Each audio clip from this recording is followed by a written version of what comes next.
Bonjour, aujourd'hui je vous propose d'effectuer en vol de simulation des manœuvres de décollage et d'atterrissage sur un avion à train classique, le U-52. C'est un avion trimoteur avec des hélices à calage fixe. Le palonnier est dépourvu de frein. Le dispositif de freinage se trouve sur le bloc des manettes de gaz. Au sol, l'avion est principalement dirigé avec les commandes de gaz et de frein. L'utilisation du palonnier et donc le mouvement de la gouverne de direction ne fait que soutenir l'action. Pour rouler tout droit ou pour freiner l'avion sans changer de direction, on utilise la manette du moteur 2, celui du milieu. Pour tourner à gauche, on augmente la puissance à droite et on freine le moteur gauche. Pour tourner à droite, c'est l'inverse. On augmente la puissance du moteur de gauche et on freine à droite, le tout soutenu par une action sur la gouverne de direction. Pour faire rouler et voler cet avion trimoteur, mieux vaut donc disposer d'un cadran avec 3 manettes et de le configurer auparavant. Prenons à titre d'exemple le ProFlight Yoke système de SciTech. On va attribuer à l'axe Z la puissance du moteur 1 à gauche, à l'axe RX celle du moteur central et à l'axe RY la puissance du moteur 3.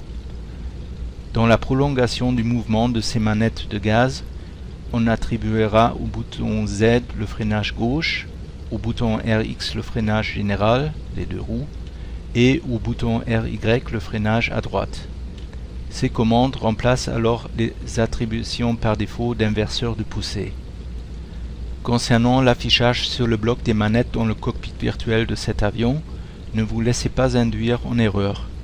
Les manettes sont déjà en position freinage dès que l'on baisse le régime en dessous de 25% de puissance, alors que l'avion n'est nullement freiné. Il faut donc impérativement utiliser les commandes de freinage, soit comme décrit ci-dessus, soit en se servant des commandes clavier, étoile du pavé numérique pour freiner ou tourner à gauche, tiret du pavé numérique pour freiner ou tourner à droite, et point-virgule pour freiner les deux roues. Je vous propose d'observer 2 manœuvres de décollage et ensuite 2 manœuvres d'atterrissage. C'est notamment sur ces points-là que se distinguent les procédures d'un avion à roulette de queue de celles d'un avion à train tricycle. À cela se rajoutent les spécificités du U-52.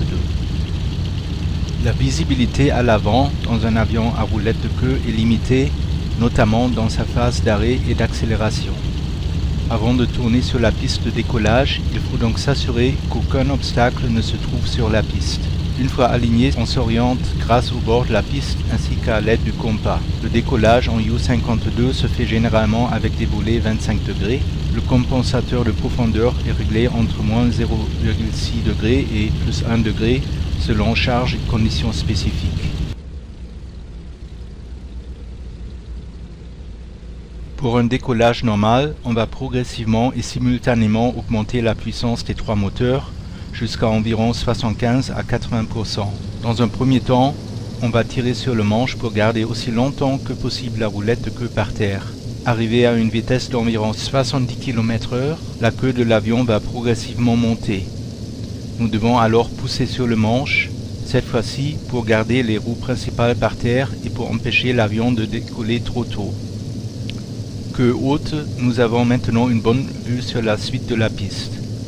Pour l'avion réel, une vitesse de 120 km/h est requise pour le décollage en toute sécurité. Même s'il est difficile de respecter cette vitesse pour le décollage de notre avion de simulation, on va essayer de le maintenir aussi longtemps que possible au sol. Une fois décollé, la montée se fait à une vitesse de 150 à 170 km/h avec un taux d'ascension de 3 à 5 mètres secondes. On règle les volets sur 10 degrés et on les rentre entièrement quand on arrive à l'altitude de croisière.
Pour un décollage sur piste courte, on laisse la manette du moteur central en position frein, bouton RX ou touche point-virgule du clavier. On augmente ensuite la puissance des moteurs 1 et 3 jusqu'à 75%.